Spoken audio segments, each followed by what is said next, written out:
Muito bem, pessoal, nossa aula de hoje tem o título de Arte e Questionamento. Nós vamos trabalhar no capítulo 13, na página 142 até a 146. Bom, antes da gente ir lá para a nossa apostila, vale dizer que a arte, ao longo do tempo, foi usada pela humanidade como registro da história, como maneira de se expressar, maneira de se comunicar. Então, a arte é um veículo que o ser humano, os artistas e as pessoas que nem sempre são artistas, mas que gostam de expor o seu pensamento, o seu questionamento, o seu protesto, quer dizer daquilo que pensa, e utiliza a arte como veículo para fazer isso. Então, a gente sabe que nas várias linguagens que existem na arte, cinema, teatro, a música, até as artes plásticas, que são as esculturas, que são as pinturas, sempre há dentro do pensamento daquele artista, uma ideia de que ele quer dizer o que ele pensa sobre o tempo em que ele está vivendo, ou sobre o sentimento que ele tem sobre a própria vida. Então, arte e questionamento, elas estão sempre alinhadas, porque é uma maneira que o artista, que as pessoas, de um modo geral, usa para poder mostrar sobre o seu pensamento. Tá? E hoje nós vamos falar um pouquinho sobre isso, através de um espetáculo que foi criado em 1913, que causou grande polêmica, por conta justamente desse questionamento. Vou deixar para vocês aqui os vídeos que nós vamos assistir para ilustrar nossa aula, falando sobre esse espetáculo que chamou A Sagração da Primavera. Ok?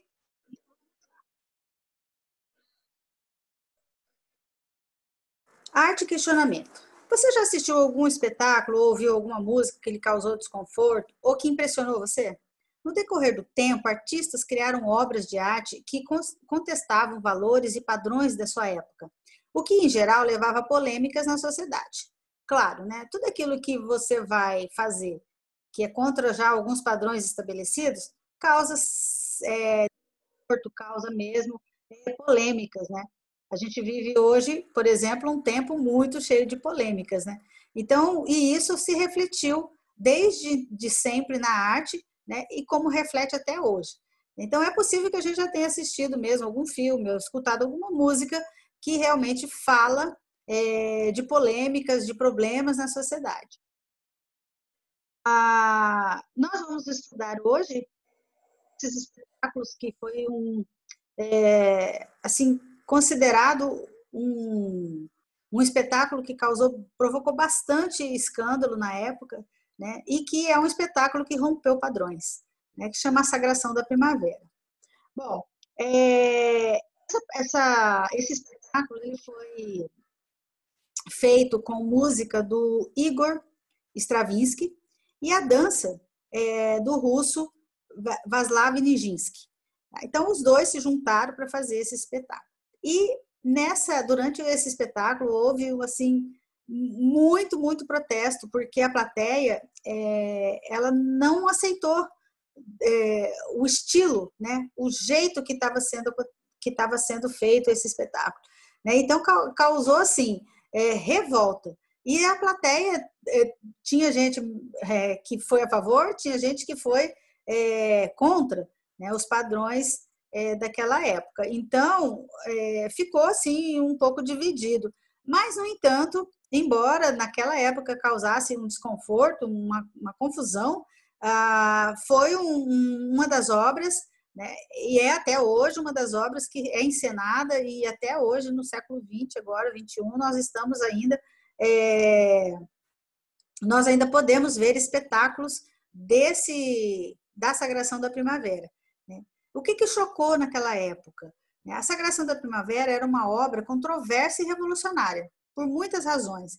A primeira delas é a própria música que Stravinsky compôs. Ele utilizou a orquestra de maneira muito diferente do que na época era usado. A orquestra, existe toda uma padronagem, todos os grupos de instrumentos, Existem todas algumas regras para que essa orquestra funcione. Só que ele mudou tudo, a configuração dessa orquestra. Então, já começou por aí, né? Então, ele, por exemplo, começa a apresentação da orquestra, um solo de fagote, que é um instrumento musical que explora aí alguns agudos, né? E algumas coisas assim, um barulho que já causou algum estranhamento nas pessoas na época. Ele também deu ênfase à percussão, né? Coisa que geralmente na orquestra ela não é utilizada muito, ela é mais para marcar alguns ritmos, né? E ela é por trás da orquestra. Geralmente a orquestra é mais o violino, as flautas, né? Piano, enfim. Então já deu um problema aí porque ele já modificou essa maneira da orquestra apresentar. Bom, aí juntou-se a isso o próprio né? Então, a música tinha ritmos fortes e a sonoridade tribal. Né? Então, o pessoal do teatro lá era uma elite, né, de Paris. Imagina que ir ao teatro era um evento muito sofisticado, as pessoas se vestiam da melhor maneira possível. Né? Então, e aí aqui mesmo já fala, né, que é a elite, né, a parte da nobreza que ia assistir esse espetáculo. E eles foram preparados para assistir o que eles estavam acostumados a assistir. Né? Bom, e chegando lá, se depararam com um espetáculo totalmente ousado, totalmente diferente. E a coreografia, ela provocou espanto e indignação. Primeiro porque ela rompia definitivamente com as convenções do balé clássico. Geralmente, nesses espetáculos, o balé clássico era o da vez. Né? Então, era um espetáculo que eles estavam acostumados a assistir, né? Com aquele todo um figurino todo pomposo, né? Cheio de detalhes, muito bem organizado. E essa sagração da primavera rompeu totalmente com isso. Né? E a gente vai poder observar depois, na hora que a gente assistir o vídeo, que a dança, né, o movimento dos dançarinos era totalmente diferente. Né? Então, os dançarinos, eles movimentavam de forma brusca, batiam o pé no chão, movia-se de maneira desordenada, aparentemente desordenada, né? Às vezes nem parece que eles estavam seguindo o ritmo da música. Bom, enfim, foi uma inovação na dança e na música nesse espetáculo. Né? E aí, esse espetáculo ele é dividido em duas partes, né, chamada Adoração da Terra e o Sacrifício. Né? E na narrativa do espetáculo, uma virgem é escolhida para dançar em um ritual de sacrifício à primavera, com o objetivo de conquistar uma colheita proveitosa para seu povo. Então, olha só que é um espetáculo todo ritualístico, cheio de pensamentos, cheio de ideias diferentes, né? Usado para a época. E por isso causou tanto rebuliço no dia da apresentação. Certo? Nós vamos assistir agora esse vídeo retratando lá essa apresentação desse espetáculo em 1913. Nós temos imagens lá para o vídeo, a fotografia original, né, do espetáculo, que foi feita em 1913, e aqui a que a gente vai assistir, que é uma releitura, né, um espetáculo interpretado para poder mostrar o que aconteceu naquela época quando foi apresentado. Tá? Então, nós vamos lá assistir o vídeo e depois a gente retoma aqui. Nós vimos lá, né, que realmente um espetáculo totalmente fora dos padrões e por isso causou tanta confusão a ponto de até a polícia ter que entrar no teatro para poder acalmar os ânimos, né? Porque uma parte foi a favor, a outra parte ficou assim indignada por achar muito grotesco e muito ruim aquela apresentação. Bom, o fato é que, como eu disse, esse espetáculo, embora tenha tido tenha sido, né, criticado, uma parte da sociedade achou muito ruim, não considerou, o fato é que essa arte, esse espetáculo, ele se perpetuou e ficou até nos dias de hoje. Nós temos algumas releituras desse espetáculo, né, a Sagração da Primavera, foi feita pela Pina, que alemã, e ela recriou essa Sagração da Primavera na década de 70. E ela já muda um pouco o figurino, muda um pouco aí o palco, né?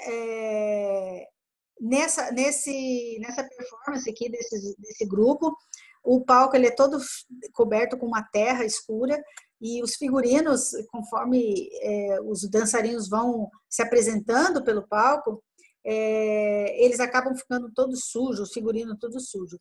Né? Então, foi uma outra maneira de uma dessas coreógrafas fazer uma releitura desse espetáculo. Né? Então, assim, também, em 1970, né, naquele ano, nesses anos, também deve ter causado estranheza, porque uma maneira diferente de apresentar um espetáculo, certo? Então, esse foi uma das formas. Uma outra maneira que um outro coreógrafo também encontrou para fazer uma releitura foi o coreógrafo Ismael Ivo, que ele fez essa releitura, e essa releitura aconteceu em 2018, né?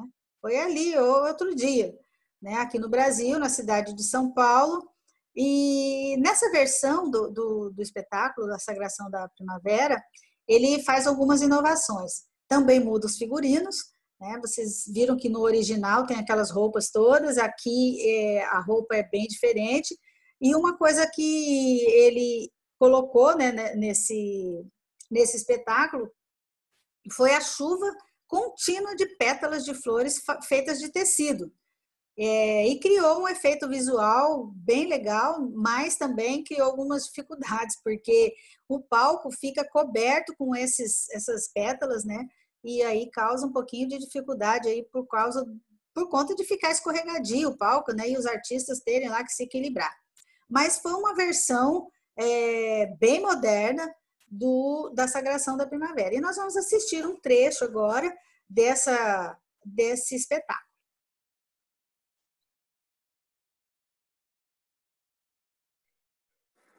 Bom, pessoal, então foi isso, né? Nós vimos duas versões desse espetáculo, a Sagração da Primavera, duas maneiras diferentes, e ao longo desses anos todos tiveram outras releituras também, mas a gente pensa, né, agora em como a arte, até certo ponto, até certo tempo, ela era, vamos dizer assim, engessada, né? Ela tinha que seguir padrões rigorosos, tanto na artes plásticas, né, pintura, escultura, tanto no teatro, no cinema, era tudo muito...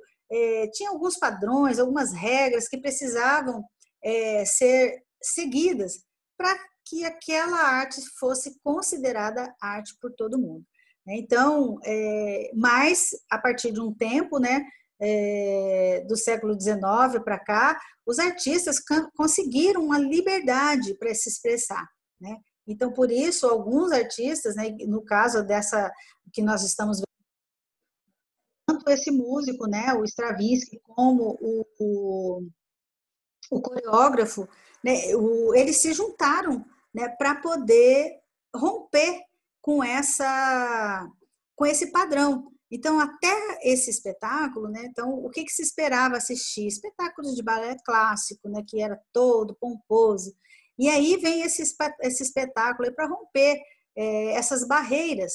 Né? E aí, a partir daí, então, a gente já viu em outras situações nas nossas aulas que os artistas eles foram ganhando liberdade de se expressar, e aí a gente começa a ver aí vários tipos de arte em várias linguagens, rompendo esses padrões.